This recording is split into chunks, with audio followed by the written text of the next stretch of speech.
అని ఒక motivation speaker అక్కడికి వచ్చారు ప్రియులారా. అక్కడికి వచ్చి ఆయన మోటివేషన్ చేస్తా ఉన్నారు ఆ ఎల్ఐసి గురించి. ఆ చేసేటటువంటి ప్రక్రియలో ఆ వెంకటేశ్వర్లు గారు నా దగ్గరికి వచ్చి, నువ్వు దేవుణ్ణి చూసావా అని అన్నారు. ఆ మాటకి ముందు ఇంకో మాట అన్నారు, నువ్వు దేవుణ్ణి నమ్ముతావా అని అన్నారు. ఓ ఎస్, నేను నమ్ముతాను అని చెప్పే గట్టిగా. అయితే నువ్వు దేవుణ్ణి చూసావా అని అన్నారు. అని ఆయన చేతిలో ఉన్నటువంటి మౌత్ నా నోటి దగ్గర పెట్టారు పిల్లరా. ఆ మౌత్ని వెంటనే నా దగ్గర పెట్టగానే నేను వెంటనే బిగ్గరగా ఏమన్నానంటే, దేవుడు ఆత్మస్వరూపి అని అన్నారు పిల్లరా.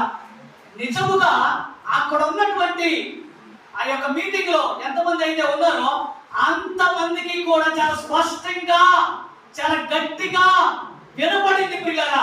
ఏమనంటే, దేవుడు ఆత్మస్వరూపి అనంటే అందరూ కూడా స్టన్ అయ్యారు పిల్లరా. ఆ యొక్క మాటని నా నోటి నుంచి పలికించడానికే దేవుడు నన్ను ఆ సీజర్ గార్డెన్స్ లో జరుగుతున్నటువంటి మీటింగ్ కి నడిపించాడు అనేది నాకు అర్థమైంది.